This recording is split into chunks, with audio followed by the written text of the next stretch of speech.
17th exclusively in movie theaters. Tickets on sale November 29th. Spider Monday.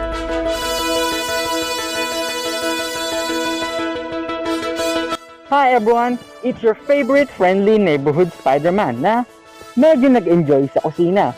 And I am with my friends. So for today's video ay pag-aaralan natin kung ano ang possibilism na isa sa social theories. So bago ang lahat, let's introduce our friends na makakasama natin ngayon. Ako, si Jancy Cruz, pero mas kilala sa pangalang Peter Griffin Parker. Siyempre, kung ang bawat Spider-Man in different universes ay merong MJ, well, dito sa universe ko, ay meron akong LJ. Lie and Just. Hey, yeah, I wanna shoot, baby, shoot. Kung ang ibang Spidey ay merong Ned at Harry, siyempre ako din meron akong Beskor, Kirky, at Normie. X gon' give it to ya. Fuck, wait for you to get it on your own. X gon' deliver. And you all are watching now Spider-Man and Friends! Ay, oh, let's go. Ay, oh, let's go. Ay, oh, let's go. So before we start to tackle possibilism, here's Jasmine, ang J sa aking LJ, to define the definition of social theory. Social theory refers to explanations, arguments, hypotheses, and speculation about sa kung paano ang tao at ang kanilang buhay sa lipunan. Pinag-aaralan din ng social theory ang iba't ibang bagay sa lipunan tulad ng power relationships, gender, religion, race or lahi, pagbabago sa ating lipunan, and cultural rebellion. Ang social theory din ay binubuo ng maraming concepts sa pag-aaral, interpretative methods at research approaches that are part of sociology. Ang social theory ay madalas na ginagamit din in other disciplines tulad ng anthropology, gender studies, political science, history, at communication studies. Now, let's move on sa ating main topic, ang social theory na possibilism. So first, ano nga ba ang environmental possibilism? Environmental possibilism is the belief that people, rather than their environment, are the primary architects of cultural development, allowing them to adapt to their surroundings and shape their culture accordingly. Ang possibilism din ay ang idea na ang lahat ng tao ay may choice of free will na pumili kung ano ang gusto nilang gawin at kung paano nilang gustong mabuhay. Ito ay ang kabaliktaran ng determinism, kung sa determinism sinasabi ng environment ang naglilimita sa maaaring gawin ng mga tao. Dito sa possibilism naman ay sinasabi na tayong mga tao ay may kakayahang mag-adapt sa ating environment or baguhin ito according sa ating needs and desire. We humans do not simply have one set fate determined by their genetics or society, but we can choose which fate we want. We can be the masters of our own lives and create what we want, not just accept it.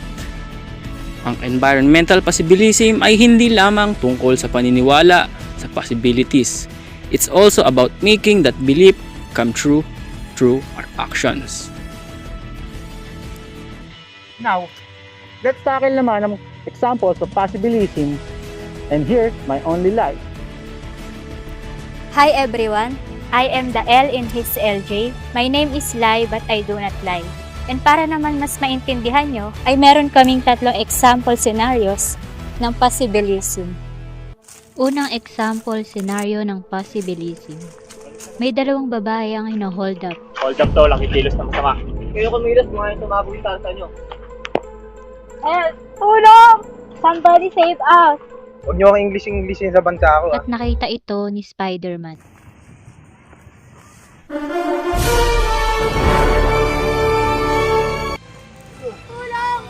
Pinili ni Spider-Man na iligtas ang dalawang babae kaysa hayaang ma-hold up ito.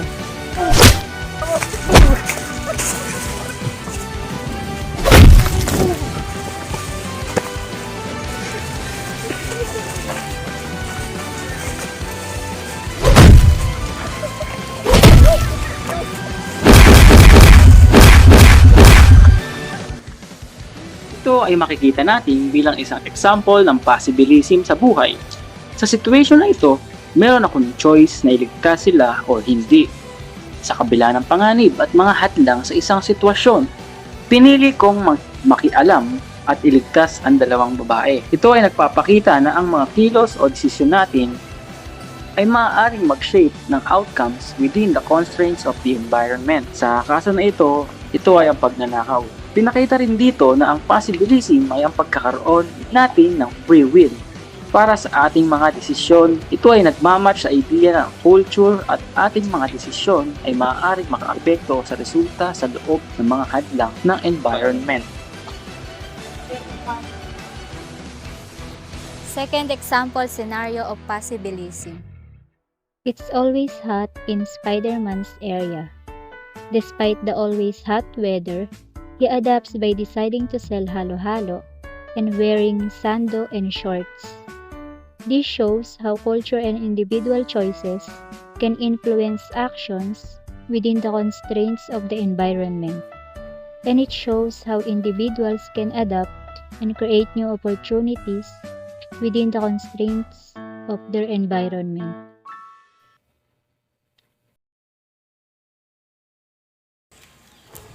Third and last example scenario. Spider-Man lost his job due to saving people. However, he was resourceful and turned to using their unused backyard to grow vegetables for his business. This demonstrates how individual action can shape outcomes within the constraints of the environment. In this case, the loss of a job and aligns with the idea that culture and personal choices can influence outcomes despite environmental limitations. Now, let's talk about the impact of possibilism on society. And here's our friend Justin Bescor to teach us about it. Well, the possibilities are greater, hence the term possibilism. Ngayon, ay pupunta tayo sa possibilism at kung ano ang impact nito sa ating society. So una, it encourage innovation. Ini-encourage ng possibilism ang society na mag-innovate at mag-adapt according sa kanilang kapaligiran. Instead of being limited by geographical constraints, just like BDO's tagline, we find ways to overcome challenges and utilize our resources properly. Second is cultural diversity. Societies influenced by possibilism often show a different range of cultural practices and lifestyle. As people adapt in different environments, they develop unique ways of life, language, and traditions. Pangatlo is economic development. Ang possibilism ay maaaring magtulak sa pag-unlad ng economy sa pamamagitan ng pag-develop of exploration at resources utilization. Ang mga lugar na dating itinuturing na hindi matirhan o magamit ay maaring ma-convert ng tao into thriving economy spot sa pamamagitan ng talino ng tao at sa pag-unlad ng technology. Last is environmental conservation. Ang pag-recognize sa kakayahan ng tao na makapag-contribute sa pagsaayos ng environment ay nag-i-encourage ng responsableng pangangalaga at pagpapanatili sa kalikasan at mga likas na yaman upang mapanatili ang quality ng environment para sa current and future generations. Ang ilang magagandang halimbawa tungkol dito ay ang preservation of biodiversity, sustaining natural resources, addressing climate change, at preservation of natural beauty.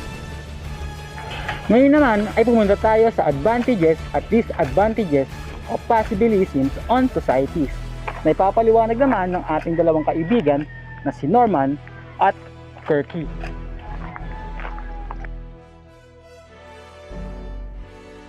Hi friends, I am Nordaman and here's the advantages of possibilism on society. First ay flexibility. Ang possibilism ay nagbibigay daan sa societies na mag-adapt sa mga pagbabago ng kondisyon ng environment na nagpapahintulot sa kanila na maayos at madaling makapag-adapt sa iba't ibang uri ng lugar. Sumunod ay empowerment sa pamamagitan ng pag-emphasize sa kakayahan ng tao. Ang possibilism ay nagbibigay lakas sa society na kontrolin ang kanilang fate o kapalaran at baguhin o ayusin ang kanilang environment. Third is cultural resilience. Societies can develop resilience by using cultural practices and knowledge to overcome environment challenges. Last ay technological advancement. Ang belief na sa intelligence ng tao ay nagdudulot ng pagdevelop ng mga mas advanced na technology na nakakatulong sa society na gamitin ng mas efficient ang mga resources, and the need to overcome environmental limitation often drives technological advancement in agriculture, transportation, and sa marami pang iba that benefit society as a whole. Enkerky po para sa last part, ang disadvantages of possibilism on society. Unang-una sa ating listahan ay ang environmental degradation.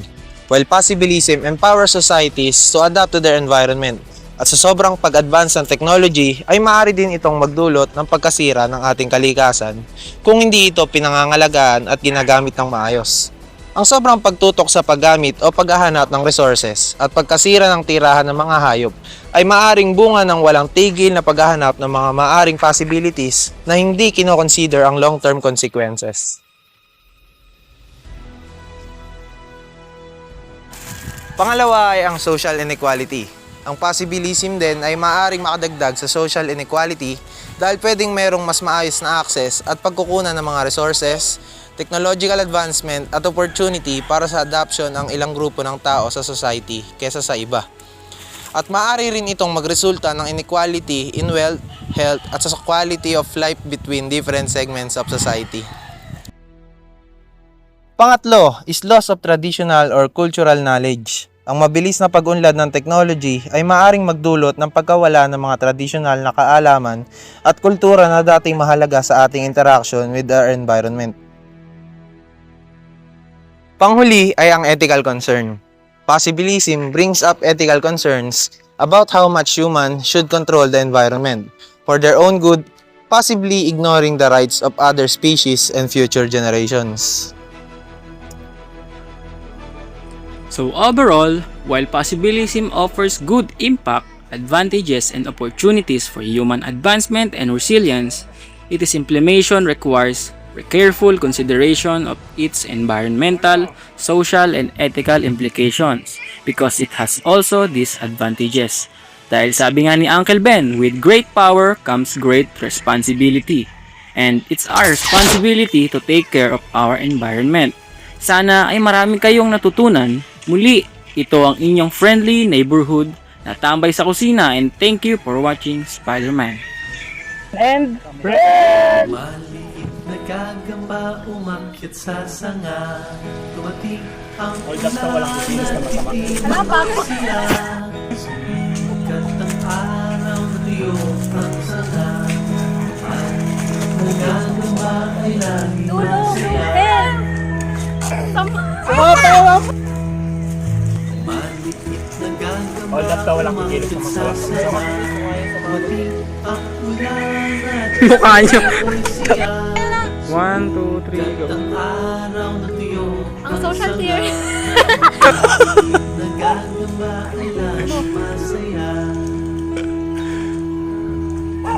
You know, Spider-Man.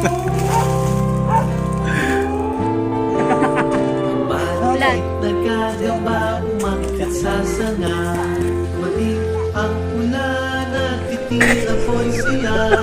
Sumikat ang araw na tiyok ang sanga, dehydrated na Spider-Man. nagagamba ay lagi Tayo kasama sa masaya.